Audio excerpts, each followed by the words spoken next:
Ready. You ready? Ready?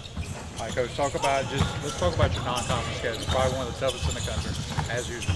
Well, yes, I got to talk with Coach Sewell about that schedule, but it's a very, very tough ball schedule. We got, I guarantee, the top 5 in the nation. We open up at Gonzaga. We got to go to Kansas State. We got to go to Tennessee or Oregon. But it's a schedule that can get us in position to be where we want to be by the time this conference roll around. You know, it's very, very tough. All our preseason games on the road, and we just got to go out and play basketball and get better each and every game. It seems like every year your non-conference schedule just almost doubles in what you play. This year you're playing 4 teams that won 30 games. You're playing 6 teams that won 20 games. You're playing 8 teams that made postseason. You're playing 2 teams that were ranked number 1 at one point last year. Well, absolutely. You know, we want to play the best. We feel like there are some things that we can pick up from playing these type of games. We can get better working our offense. In some of the games that we play in, that we can improve from game to game. You know, those are big steps for us in leading to the conference. You know, we have a good core of guys here that's mentally tough, that can go in with the idea of we going in to win ball games and come out and play, you know, Hornet-style basketball. Every year, RPI is the biggest thing that comes up, or BPI now, with what goes on with ESPN and projected. This schedule not only helps you, but it helps the conference as far as getting the conference elevated.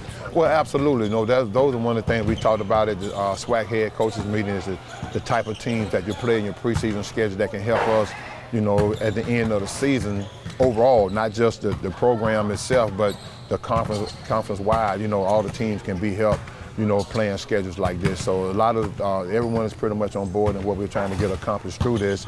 You know, even with some of the losses, they can be wins when it comes to RPI and BPI scores. Conference schedule doesn't change. Everything stays the same teams involved. It just rotates how you start. This year you start on the road, then you come home. Just talk about the conference top to bottom. Last year, top 6 teams separated really. 3 of you was able to pull away, but then from 2 to 6, they went down the last 2 weeks of the year. Well, absolutely. You know, it's a very tough schedule, and each year, you know, it doesn't get any better. You either starting on the road or you're at home at Grambling or Jackson, and vice versa for them. And you just got to play basketball, whether they're at home on the road, and you got to come out and you got to go in some places and get 2 wins on the road, and you got to win all your home games that's in conference and put yourself in position to be scheduled. Last year, we got off to a really, really good start, had some things happen. We kind of faltered down the stretch, but we're really confident in the team that we have here. We feel like we have depth at every position that we can come out and play and compete for a championship. When you talk about the conference, talk about playing on the road. You're either going to play on the road or at home in that first game of the conference tournament.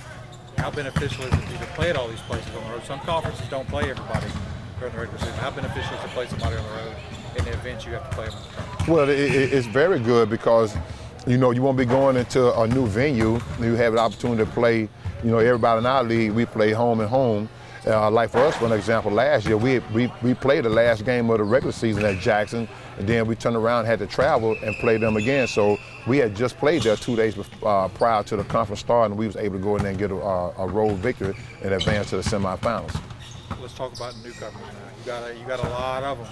You got a lot of guys coming back, but you still got a lot of newcomers. Talk about your newcomers. Well, we are very excited about this group that we have here. We have guys that can play well. Big Ty does a really good job of playing around the basket. He and Brandon battle 2 6'7" kids that we're excited about.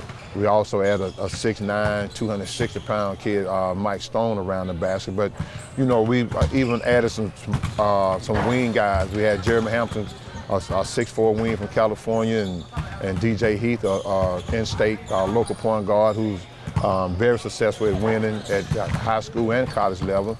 And then we got a transfer from Florida Gulf Coast, you know, a grad student, and we're excited about those guys. And we got a good core of guys coming back, so we're excited about what can take place. Right now, we got a lot of guys banged up, but, you know, we know those guys will be back in another week or so, and we look to get back to full practices. Let's talk about the guys coming back. You got Leon, you got Kobe, you got Jacoby, you got AJ, all battle tested, have all been there. They played hurt. Some of them played hurt most of the year last year. But just talk about just that core that's coming back. Well, that's a really good core. You know, that's kind of like the meat of our program. We lost G and Fox and Brandon, but those guys, they are really the core of our program. They're tough defensively. You know, they can put points on the board offensively, and what we adding to go along with them, we feel like we're going to be one of the teams to beat in our conference. Alabama State thing, when you talk about your family, you talk about a basketball family, but it's not just a basketball family, it's your family in the house. The Jackson family and the basketball family added another Hall of Famer this summer. Just talk about just free to get in the Hall of Fame and joining you and Steve now as basketball staff. Well, it's a big victory for her, you know, being a former student athlete who had played in the SWAC. Really good ball player, average double figures and all conference player, and what she's been able to accomplish as a coach, you know, getting 300, you know, not many coaches had the opportunity to get that, and then being able to go into the Hall, I think it's a really, really great honor. And I told her now that, you know, the house is complete, you know, we got 2 coming in, but, you know, we got a laugh out of that. But, you know, I'm really happy for her. I think it's very deserving, and, you know, the Hornets, you know, we continue to push.